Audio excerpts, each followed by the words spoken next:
Guys, we're just going to do an exercise of a sample of a corset with different techniques of boning all round. So you'll, if you're doing anything with structure, you might choose some of these, or you might see on some samples over there another technique that they've used, things like that. So when you get to finer fabrics and meshes and silks, organzas, whatever, your techniques might change, but there's a lot of structure out there with cottons and with more woven fabrics or mechanical stretch that a lot's happening out there. So we're just going to do our exercise on a cotton, but you'll see over there when we have a look at some samples later some different techniques of the reasons why. You'll see why as you go. They're keeping it lighter, it's softer, it's finer, it's silkier, stuff like that.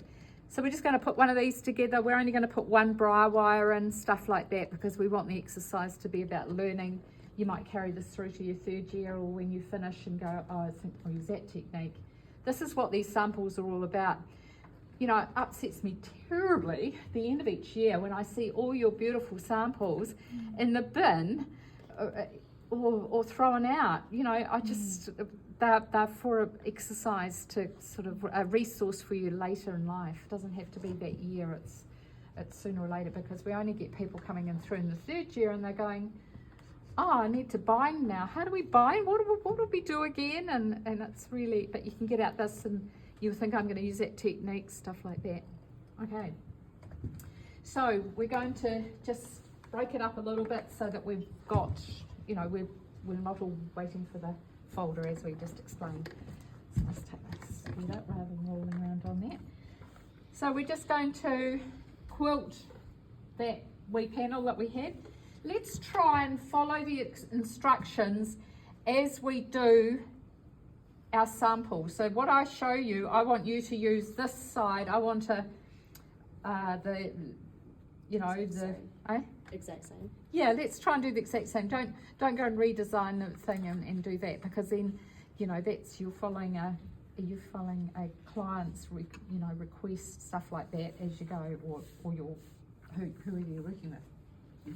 So we're going to quilt the bottom of the, we're going to quilt round the edge of this wee panel, and we've got all the wee quilting there. So you can be on quite a big stitch to go around the outside. What we are going to watch when we're quilting is that very easy to get this twisted, and because this panel's on the bias, pulling and torn. So we want to actually make sure we can lie it completely flat and thumb underneath, fingers on top, do that walking. Just a reminder there. Edge stitching. Edge stitching at the moment. Not even less than width of foot. Some of the half stitches we might be getting into a bit on these exercises. Thank you, I'll remove that for okay, so we'll just tack that into place there, holding it in place. Now, you can either rule a line or however you'd like to start, but I can see the grain line, and I'm going to go through roughly through the middle here. And I can just see it when I do this first quilt. I'm coming from the outside of the shape cut piece down to the bottom. I can just see that I'm going to follow that grain, so I'm going to just go like that all the way through. Yeah, that was doing it quite a bit before actually, so we'll just try that again. I want to go on the same stitch holes, so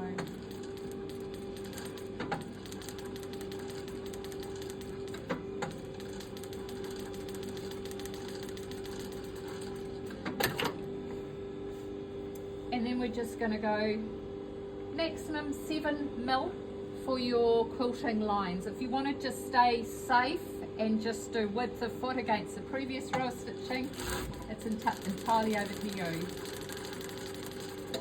The maximum is 7 mil. When you're quilting, you might be doing a jacket or bigger pieces later. You'll actually be pushing, you'll be working quite hard, pushing the fabric in against the quilt. So this could be a lot thicker, and that's when you're actually pushing your fabric in know what I mean there? So that it's actually going to quilt nice and evenly, and it's not going to drag. You're not going to get a twisted look like that stitched into place, which would be very easy. So width of foot,